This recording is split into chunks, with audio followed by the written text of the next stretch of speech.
What's up, guys? It's your boy DJ Splash here in the kitchen, and today I'm cooking Thanksgiving dinner for my family, my Caribbean family.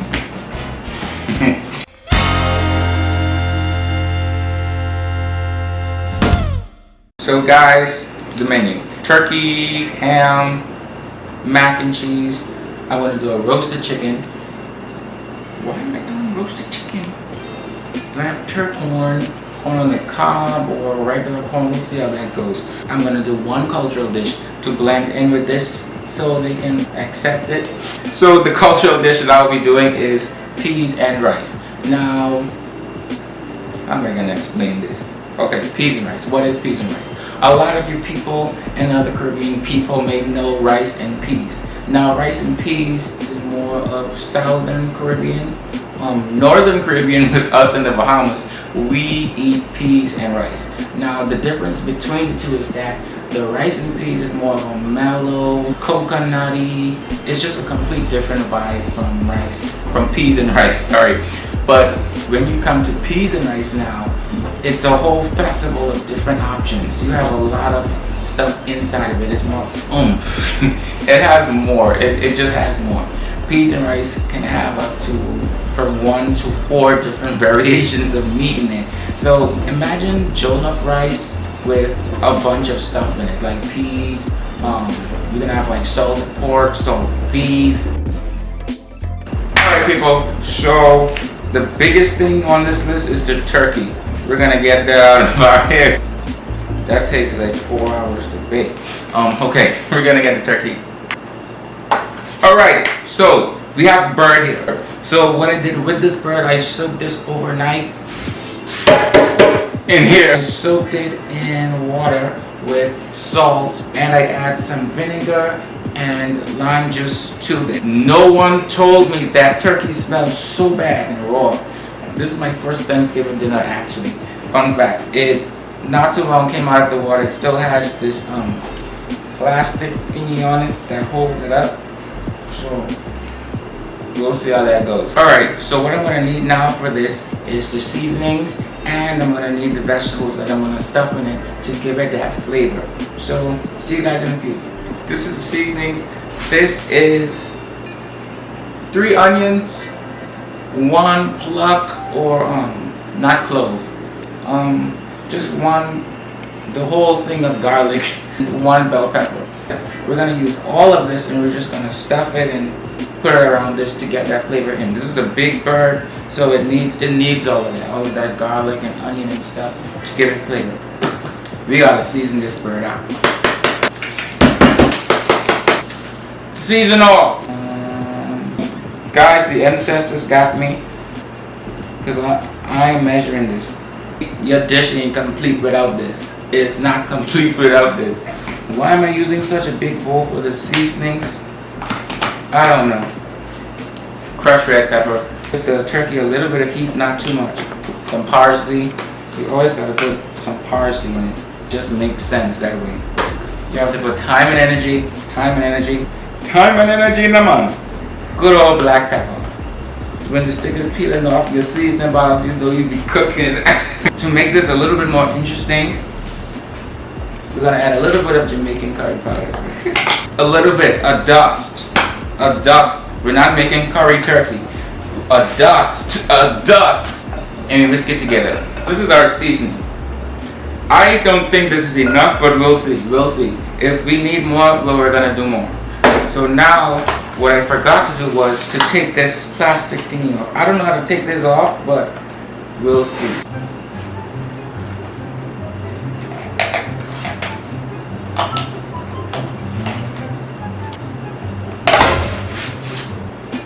Okay. Good morning, Mother. What's she doing? So what time do you think you're going to be finished? We'll see. It's going to be nice and juicy. We'll see. Stuff ready. No, I'm not making any stuffing. No, baby. I don't know what I'm doing. Ooh.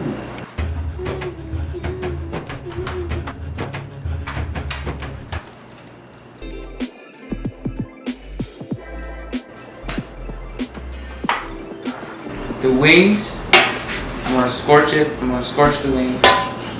Yep, just scorch it like that so seasoning can and flavor can actually go inside.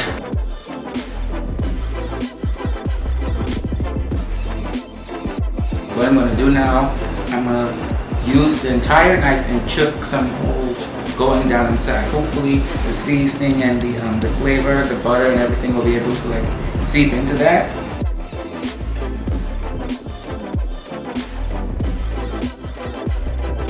And I'm gonna do two, I wanna make a V. At the breast, the two breasts right here, I'm gonna make a V. And yeah, I'm gonna make a V. I'm gonna slice it like this and like this to further allow seasoning and flavor to actually seep down inside. It's like a nice design. I'm gonna do a couple more. We have that. That. So chew and chew. So I did 4 cuts.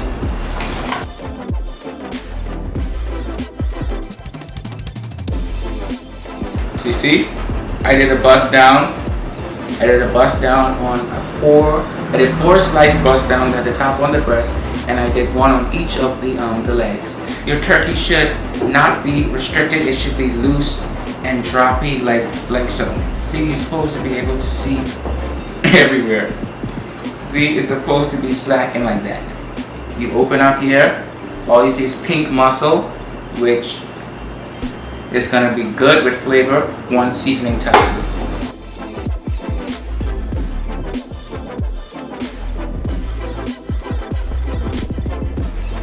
All in the rib cage. Inside, everything inside must have seasoning. This is how your turkey should look.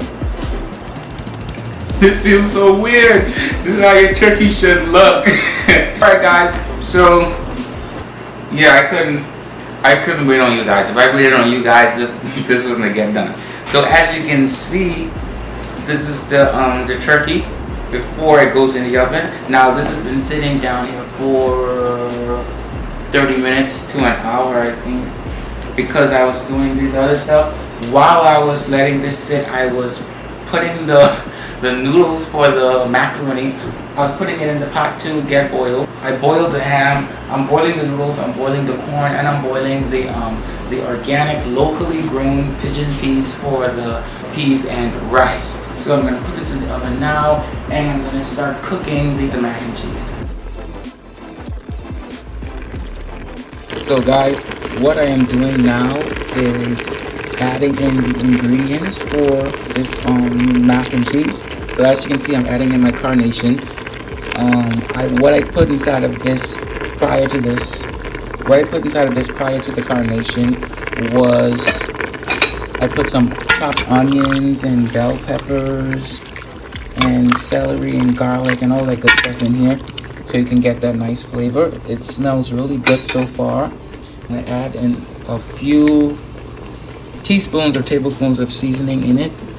Tablespoons of seasoning in it. I'm gonna add some country crock butter, and yeah, after that I'll be adding the cheese, and I'll pour it inside of the pan and top it with some cheese and put it right in the oven.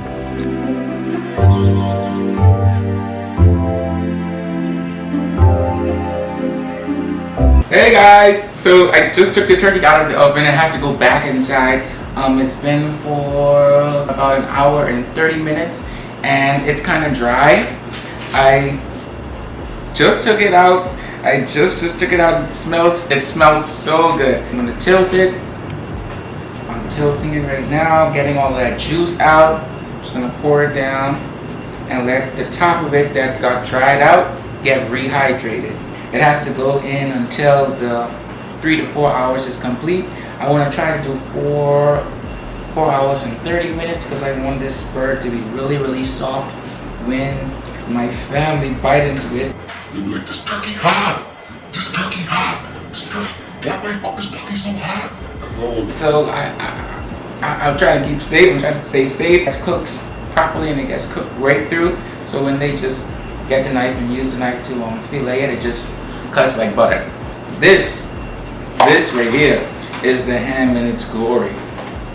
Well, nothing as glorious yet because I have to do the sauce, pour the glaze over it, and I have to put the pineapples and cherries to garnish or decorate it. These bad boys right here, I'm going to use the toothpicks and stick them in, and I'm going to slice some strokes in it and make like a checker design so the sauce or glaze or whatever can really seep down inside, and you can have that sweet flavor that will collide with the bitter clove and allspice. This here is the orange sweet and tangy sauce that my mommy makes. Yeah, all of this is inspired by her. Alright guys, so as you can see, I have just about everything ready. The only thing left that I have to do is the peas and rice. I have my mac and cheese here. I have the turkey here. The turkey is charred. Beautiful charred turkey. It's beautiful. It's not burnt. It has a nice charred flavor. It tastes good. I have the ham over here. The ham needs to cook a little bit more, and then that will be it. But here are the ingredients that we have for the peas and rice. Now I have salt beef up here, and to the bottom of it I have pigtails, chopped up pigtails. Just like how you have oxtails, you have pigtails as well. And they're salted. All of it is salted, so we'll give the rice that extra seasoned flavor. And I have bell peppers, garlic, and onion in here. We're gonna saute all of that together, and I have more pork strips behind here. Now this is not gooey duck. It is not gooey duck. It is conch. Conch is a delicacy here in Turks and Caicos and the Bahamas and throughout most parts of the Caribbean. You should find it through most places in the Caribbean, but it's more prominent and it's more it has more of an abundance here in Turks and Caicos and in the Bahamas. We throw away like a good 1 million conch shells per year because of the amount of conch that grows here. So yeah, this is the delicacy. It's like it's a sea slug, sea snail. So yeah, it's like octopus or squid, something like that. I think these two are guys. This is the I think this is the pistol. We're not gonna boil it, because if you boil it too much, it's gonna get tough. So I'm gonna like scald it, kind of. I'm gonna do like a scald, like a light boil. I'm gonna drop it inside for like 3 minutes or 4 minutes and take it out. I'm gonna fillet it in small pieces, and I'm gonna fry that down along with the meat. I'm gonna fry that down along with the meat and the fat and all of the beautiful flavors, and then I'm gonna add in the veggies. You're gonna saute that until it gets kind of dry-ish. After it gets dry-ish, you add in your peas and you mix it together. You can add seasoning at that time. It's a perfect time to add seasoning. But mind you, be careful with the seasoning because it is already flavored from the salted pork and the pork fat and all of that. So it has all of that flavor cooperated in it. I'm using the carnation to replace coco de leche, the coconut milk. Depending on how much you have, you add water to it, and then you measure your rice accordingly. Adding water to it gives it a nice soupiness, almost like a stew, kind of. And this is what you want to go for. You always can taste it to taste the saltiness or what flavor it is. The flavor of it, whether it's if it's too sweet or it's too fresh or if it needs more seasoning. This is the time where you can really perfect it and add what you want. Remember, you don't want it to be too salty. You don't want it to be too salty because it's rice. Rice doesn't have to be that salty. So, yeah. Alright, so guys, we've reached the time where we have to actually measure the rice. Now, how I measure my rice, whichever size pot I have, I usually allow the water to rest 2 to 1.5 inches over wherever the rice settles. So once you pour the rice inside, wherever it settles, wherever that line is, just ensure that the water is like 2 inches to 1.5 inches over it. So yeah, make sure it has that sea level. And stir, make sure you stir so you have no lumps at all. And yeah, just watch it. Yeah, just watch it. If if it's drying out too quick, you need to add like a little bit of water and stir it up quick, so it can get soft. I mean, do that, but make sure it's on anywhere from 6 to 1 on the stove. Make sure the heat flame is from 6 or even 5 to 1. You don't want it to burn or cook too quickly and then eventually end up burning. So yeah, see you guys when the rice is done. Chestnuts roasting on an open fire, Jack Frost nipping at your nose, Yuletide carols being sung by a choir, and folks dressed up like Eskimos. Everybody knows a turkey and some mistletoe helps to make the season bright. Tiny tots with their eyes all aglow will find it hard to sleep tonight. They know that Santa Claus is on his way.